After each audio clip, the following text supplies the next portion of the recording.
आदाब, महाराष्ट्र न्यूज में आपका इस्तकबाल है। मैं हूं आपके साथ सैयद अनवारुल्लाह गौरी। बढ़ते हैं खबरों की तफसील की जानिब, लेकिन उससे पहले एक नजर हेडलाइंस पर। ईरान के जौहरी ठिकानों पर अमरीकी बमबारी के बाद खित्ते में बढ़ गई कशीदगी। ईरान ने इसराइल के कई शहरों पर किए जवाबी हमले।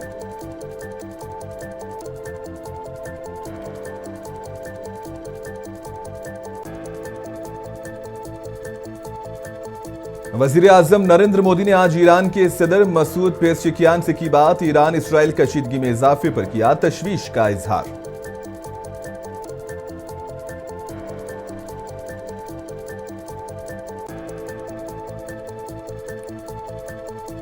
संजय राउत ने अमेरिकी सदर डोनाल्ड ट्रंप के किरदार पर उठाया सवाल। कहा, ट्रंप को हिंद पाक जंग रोकने की थी फिक्र और खुद ईरान पर कर दिया हमला।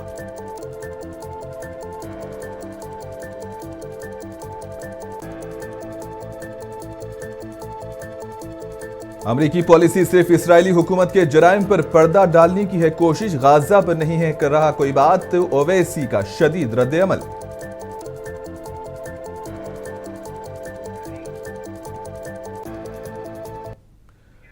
ईरान इसराइल जंग में अमेरिका के शामिल होने के बाद खित्ते में कशीदगी बढ़ गई है। जौहरी ठिकानों पर अमेरिका की बमबारी के बाद ईरान ने इसराइल के कई शहरों पर हमला कर दिया है। तेल अवीव, हिफा समेत दीगर शहरों में सायरन की आवाजें सुनी गई हैं। इसराइल के ज्यादातर शहरों को अलर्ट पर रखा गया है। इसराइली फौज के मुताबिक ईरान ने इसराइल पर जवाबी हमले शुरू कर दिए हैं। आईडीएफ ने कहा, थोड़ी देर पहले ईरान से इसराइल की तरफ दागी गई मिसाइल्स की पहचान के बाद कई इलाकों में सायरन बज रहे थे। लोगों से गुजारिश की गई है कि वो होम फ्रंट कमांड के रहनुमायाना उसूल पर अमल करें और इस वक्त इस्राएली फौज खतरे को खत्म करने के लिए जहां भी जरूरी हो काम कर रही है। इस्राएली मीडिया का यह कहना है कि ईरान ने मिसाइल के जरिए शुमाली और वस्त इसराइल के शहरों पर हमला किया। ईरान के न्यूज चैनल्स पर भी हमलों की तस्वीर जारी की गई हैं।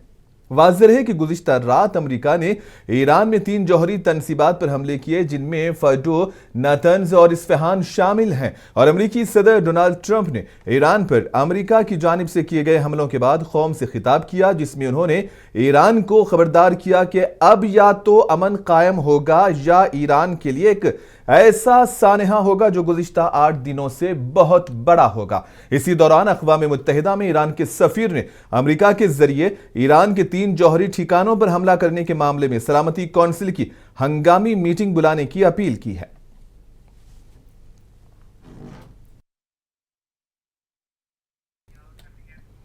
वज़ीर आज़म नरेंद्र मोदी ने आज ईरान के सदर मसूद पेज़ेशकियान से बात की और ईरान इसराइल कशीदगी में इजाफे पर तशवीश का इजहार किया। पीएम मोदी ने एक्स पर एक पोस्ट में कहा कि ईरान के सदर मसूद पेज़ेशकियान से बात की। हमने जो मौजूदा सूरत हाल के बारे में तफसील से बात की, हालिया कशीदगी पर गहरी तशवीश का इजहार किया। आगे बढ़ने और इलाकाई अमन, सलामती और इस्तेहकाम की जल्द बहाली के लिए फौरी तौर पर कशीदगी में कमी, मुज़ाकिरात और सिफारतकारी के लिए हमारे मुतालबे का इयादा किया गया है।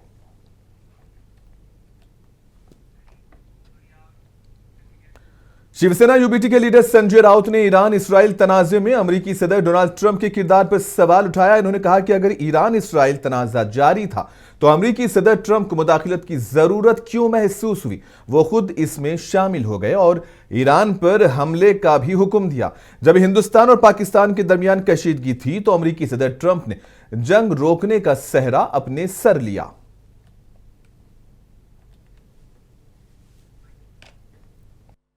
बात ऐसी है कि अमेरिका युद्ध में क्यों शामिल हो गया। इराक का झगड़ा, ईरान और इजराइल का झगड़ा चल रहा है, तो प्रेसिडेंट ट्रंप को कूदने की ज़रूरत क्या है। प्रेसिडेंट ट्रंप कूद भी गए हैं और ईरान पर बॉम्ब भी डाला। जब हिंदुस्तान पाकिस्तान का संघर्ष चल रहा था तो ये मिस्टर ट्रंप है जिसने वॉर रुकवाया और वॉर रुकवाने का बार बार क्रेडिट ले रहा है। वो विश्व में शांति लाना चाहते हैं, उनको नोबेल प्राइज़ चाहिए, पीस नोबेल प्राइज़। और इसीलिए पाकिस्तान के जनरल मुनीर को अपने व्हाइट हाउस में लगता है डिनर को बुलाया। हमारा वॉर आपने रुकवाया, लेकिन ईरान के पास परमाणु बॉम्ब है, ये बोलकर आप इजराइल के साथ खड़े हो गए और ईरान पर बॉम्ब डाल रहे हैं। तो मिस्टर ट्रम्प हमारे साथ क्यों नहीं खड़े हो गए, हिंदुस्तान के साथ? Mister Trump, president Trump Hindustan के साथ क्यों नहीं खड़े हो गए, जो आज इजराइल के साथ खड़े हैं? ये मोदी जी ने और उनकी सरकार ने सोचना चाहिए। आपको उल्लू बना रहा है प्रेसिडेंट ट्रम्प और उल्लू बन रहे हैं आप। मोदी जी की कोई भूमिका हो ही नहीं सकती। इस सरकार को कोई विदेश नीति नहीं है। पहली बार 10 साल में इस सरकार को या देश का कोई विदेश नीति, कोई भूमिका ही नहीं है। देश, विश्व में इतने बड़े बड़ी बातें हो रही है, लेकिन देश को, हमारे हिंदुस्तान को कोई पूछ नहीं रहा है।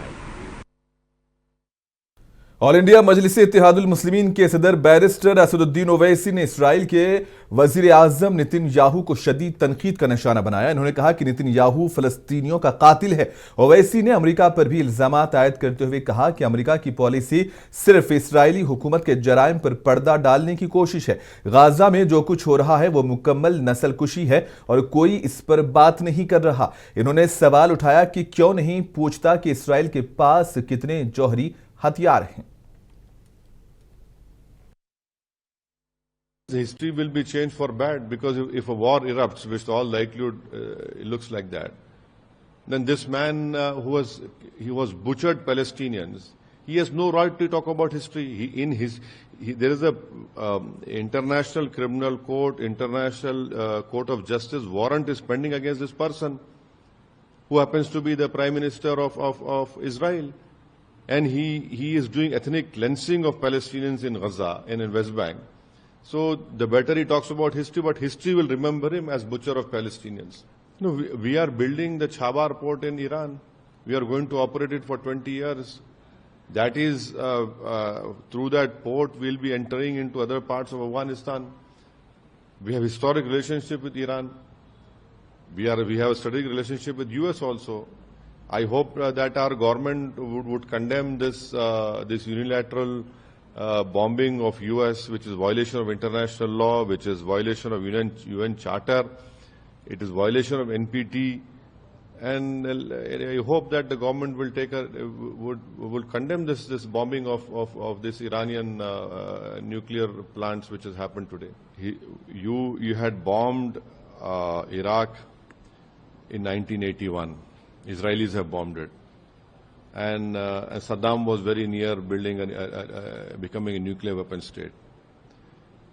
Secondly, you went into Iraq by creating this farce of weapons of mass destruction. Nothing was found over there. You removed Gaddafi in Libya, and nothing happened. Saddam was killed, Gaddafi was killed. US policy is only to cover up the crimes of the Israeli government. What is happening in Gaza? A genocide is happening, and no one is talking about it. So that is why I feel that it is very wrong. And why isn't no one asking how many nuclear warheads that Israel has? Israel is not a member of NPT. Israel does not allow IAEA inside to go for inspection. So this bombing of these 3 or 4 places by US in Iran, it will not deter, but there will be many countries in the Arab countries or the Muslim countries who would say, okay, now for us deterrence is... Maharashtra Samajwadi party के सदर अबू आसिम आजमी ने कहा कि America ये कह रहा है कि मैंने पाकिस्तान और हिंदुस्तान की जंग रोक दी है, जबकि वजीर आजम कहते हैं कि ऐसा नहीं है। लेकिन अमेरिका बार बार ये कह रहा है उसने जंग रोक दी है, ये हमारी तौहीन है। इन्होंने इसराइल की जानिब से फलस्तीन पर किए जाने वाले हमलों की भी शदीद मजम्मत की। फलस्तीन पर इसराइली हमलों पर अमेरिका की खामोशी की भी मजम्मत की। जो अमेरिका की चौधराहट है देश में ना, वो खत्म होना चाहिए। डॉक्टर राम मनोहर लोहिया साहब ने कहा था, बहुत पहले कहा था कि भारतवर्ष, हिंदुस्तान, पाकिस्तान, बांग्लादेश, श्रीलंका, नेपाल का एक महासंघ बनना चाहिए, ताकि जो अमेरिका हमसे धमकी देता है, अमेरिका कहता है कि मैंने जो है पाकिस्तान और भारतवर्ष की जंग को बंद करा दिया, हमारे इसमें अपमान हमारा है। प्रधानमंत्री जी कहते नहीं, ऐसा नहीं है, वो बार बार कह रहे हैं हमने जंग बंद कराया। और जिस तरह से इसराइल ने फलस्तीनियों के ऊपर जिस तरह से हमला किया और बच्चे, नए छोटे छोटे बच्चों को जैसा मारा गया, भूख से तड़प रहे हैं, खाने के लिए जा रहे हैं, एनजीओ खाना ला रही है, वहां पे बम मार के कितने लोगों को मार दिया, उस पर अमेरिका नहीं कुछ बोल रहा है। अमेरिका फिर भी इसराइल का साथ दे रहा है। और इसराइल ने पहले हमला किया है ईरान के ऊपर, उसके बाद उसने रिलेटिएट किया है। और उसने, मैं बधाई देता हूं कि 85 साल का वो इंसान जिसके दादा भारतवर्ष में पैदा हुए थे, बाराबंकी में पैदा हुए थे, भारतवर्ष का खून है उन लोग के अंदर, उन्होंने जिस तरह से इसराइल को जवाब दिया, मैं समझता हूं कि बहुत ही जबरदस्त काम किया उन्होंने। मैं इसकी तारीफ करना चाहता हूं।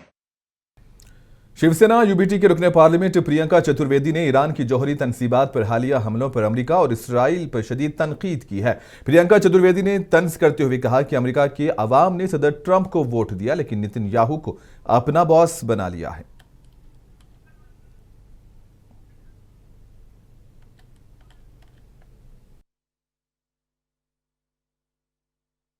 ईरान की 3 जौहरी तनसीबात पर अमेरिकी हमले पर मरकजी वजीर पीयूष गोयल ने कहा कि वजीर आजम मोदी की यह सोच रही है कि जंग किसी भी मसले का हल नहीं है। बातचीत और सिफारतकारी एक ऐसा जरिया है जिसे किसी भी मसले के हल के लिए इस्तेमाल किया जाना चाहिए। प्रधानमंत्री जी निरंतर इस सोच के रहे हैं कि युद्ध मार्ग नहीं है समस्याओं के समाधान का। डायलॉग और डिप्लोमेसी, बातचीत के माध्यम से, कूटनीति के माध्यम से समस्याओं का समाधान होना। प्रधानमंत्री जी दहशतगर्दी और नक्सलिज्म पर मरकजी वजीर पीयूष गोयल का कहना है कि वजीर आजम नरेंद्र मोदी, वजीर दिफा राजनाथ सिंह, वजीर दाखिला अमित शाह और पूरी हुकूमत दहशतगर्दी और नक्सलिज्म के खिलाफ एक जामे जंग लड़ रही है और ऑपरेशन सिंदूर अभी भी जारी है।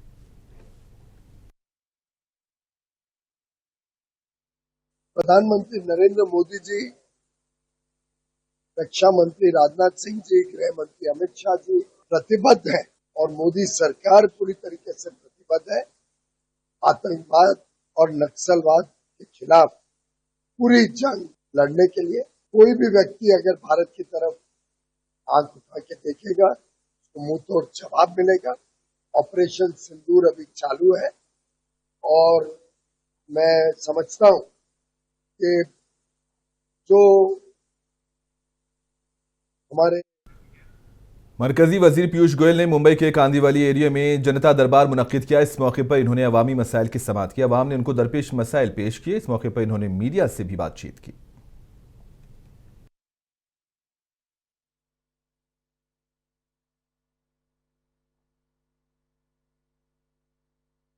आज हमने योगा दिवस का एक दूसरा चरण yoga by the beach Malad में किया था।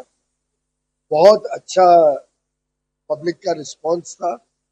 बहुत सुंदर कार्यक्रम का आयोजन किया था हमारे वहाँ के नेताओं ने और हमारा लोक कल्याण कार्यालय दिन रात काम कर रहे हैं, जीवंत है। लोगों के बीच में हमारे कार्यकर्ता, हमारे नेता उनकी समस्याओं के लिए लगातार प्रतिबद्ध रहते हैं। समय समय पे जब मैं मुंबई आता हूं तो मेरा भी मिलना होता है सबके साथ, जैसा आपने देखा। कई बार मैं वीडियो कॉन्फ्रेंस से जुड़ जाता हूं रविवार के दिन और लोगों की समस्याएं सुन के। हमारे यहाँ पे पदाधिकारी, एमएलए रहते हैं, हमारे दफ्तर के लोग रहते हैं।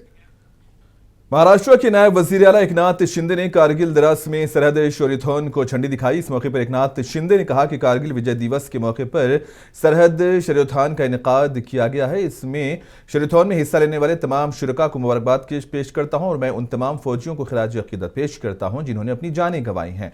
इन्होंने कहा कि महाराष्ट्र हुकूमत ने laser light and sound show के लिए 3 करोड़ रुपये की रकम दी है, जिससे सियाहत को फरोग मिलेगा। कारगिल के इस विजय भूमि पर खड़े हैं और कारगिल विजय दिवस के अवसर पर आज यहाँ पर सरहद शौर्यथॉन 2025 का आयोजन किया गया है। मैं सभी जो इस शौर्यथॉन में शामिल हुए सभी जो हमारे धावक रनर हैं उनको बहुत बहुत शुभकामनाएं देता हूं, उनका अभिनंदन भी करता हूं। और इसी के साथ यहाँ पर कारगिल में जो हमारे जवान शहीद हुए, जो अधिकारी शहीद हुए, उनको भावभीनी श्रद्धांजलि अर्पित करता हूं। उनकी शहादत की वजह से ये कारगिल में हम बैठे आज। उनके शौर्य के वजह से, उनके शूरता के वजह से, उन्होंने जो कारगिल को फिर से हमारे भारत में शामिल किया, भारत का एक अविभाज्य अंग जो था, उसे फिर से भारत के साथ जोड़ने का काम किया है। और इसीलिए मैं जब सुना यहाँ पर, मैं पिछले साल भी यहाँ पर आया था और वार मेमोरियल में भी गया था मैं, तो वहाँ की जानकारी लेने के बाद यहाँ का हर जवान उसकी वीरता और शूरता का परिचय दे रहा है। इसलिए इस भूमि पर आने पर एक देशभक्ति, राष्ट्रभक्ति। महाराष्ट्र के वजीर गिरीश महाजन ने नासिक कुंभ मेले के बारे में कहा कि हमने मरकजी वजीर नितिन गडकरी और वजीर आला देवेंद्र फडणवीस के साथ कुंभ मेले की तैयारियों के हवाले से मीटिंग की है।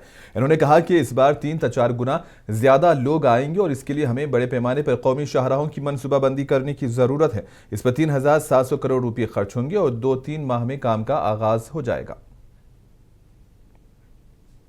मेला को लेकर आज जो विस्तृत बैठक माननीय नितिन जी, जो जिनकी मतलब हमें जिसकी जरूरत थी, NH नेशनल हाईवे जो है, तो उनके काम हमें शुरू करने माननीय देवेंद्र जी भी थे, उनके अध्यक्षता में ये बैठक हुई है।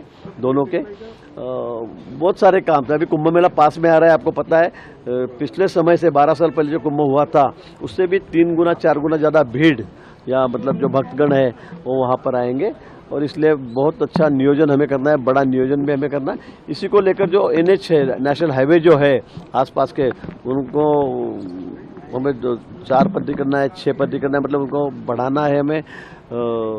जो घोटी से लेके त्र्यंबक में एक रास्ता जाता है, जो छोटा रास्ता है, बहुत कर उसमें है, तो उसको भी बड़ा करने के आदेश, करीब 2700 रुपये, मतलब 3,700 कोटी रुपया इस पर खर्चा होने वाला है। उसे भी परमिशन आज दे दी गई है। 2-3 महीने में ये काम शुरू भी हो जाएगा। और जो भी रोड्स है जो त्र्यंबकेश्वर के लिए जाते हैं या नासिक के लिए आते हैं NH, उनका भी एक्सटेंशन गडकरी ने बोला दिया है उनका। बीजेडी के सरबराह और ओडिशा के साबिक वजीर आला नवीन पटनायक का मुंबई के एक प्राइवेट अस्पताल में रीढ़ की हड्डी की सर्जरी हुई। नवीन पटनायक की सर्जरी पर उनके मुआलिज रमाकांत पांडे ने कहा कि सर्जरी कामयाब रही। आज उन्हें निगहदाश्त में रखा गया है। वो फिलहाल होश में हैं और सबसे बात भी कर रहे हैं। उन्हें आइंदा 5-6 दिनों में डिस्चार्ज कर दिया जाएगा। ऑपरेशन जो हुआ डॉक्टर राजशेखरन, जो इंडिया में सबसे मशहूर है ये स्पाइन सर्जरी के लिए, गंगा हॉस्पिटल कोमेट उधर से आए थे, उनका अनेस्थेटिस्ट के साथ। इधर का जो स्पाइन सर्जरी का कोकलाबेन का जो हेड है वो भी थे, उनका अनेस्थेसिया हेड थे, बाकी सारे टीम थे, उनके साथ सब ऑपरेशन हुआ। ओवरऑल 4 घंटा टोटल समय का जो 4 घंटा था, लेकिन जो मेन ऑपरेशन जो होता है 2 घंटा से कम था। सारा ऑपरेशन सक्सेसफुल हो गया। अभी आके ऑब्जर्वेशन में है, पूरा होश आ गया है, पूरा अच्छी तरह बातचीत कर रहे हैं सबके साथ। सब अभी 2 दिन ऑब्जर्वेशन रखेंगे, उसके बाद रूम पे भेजेंगे और उसके बाद 5-6 दिन में डिस्चार्ज करेंगे। अभी तक ऑपरेशन बहुत।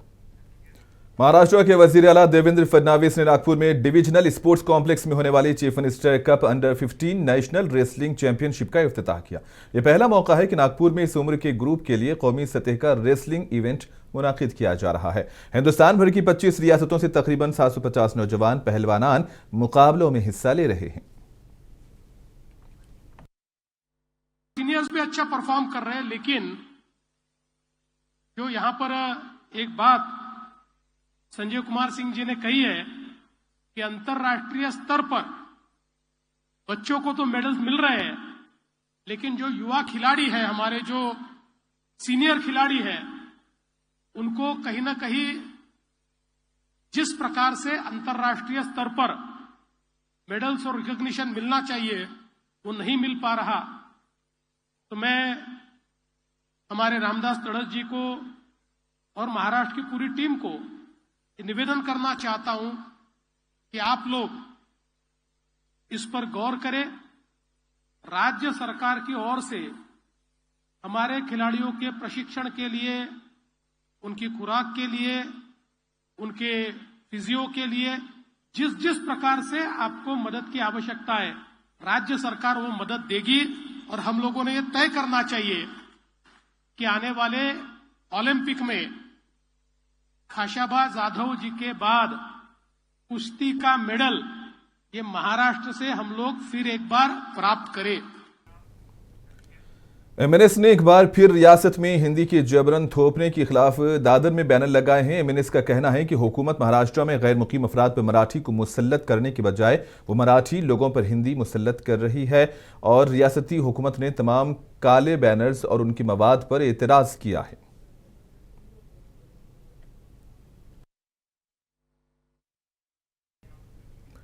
मुंबई के घाटकोपर इलाके में वाक़ई एक हमा मंजिला इमारत में आग लगने का वाक़या पेश आया। बताया जा रहा है कि इमारत की दूसरी मंजिल पर एक कमरे में आग लगी थी। आग लगने की इतला मिलते ही फायर ब्रिगेड की 4 गाड़ियां मौके पर पहुंची। इस वाक़े में किसी के जख्मी होने की कोई खबर नहीं है।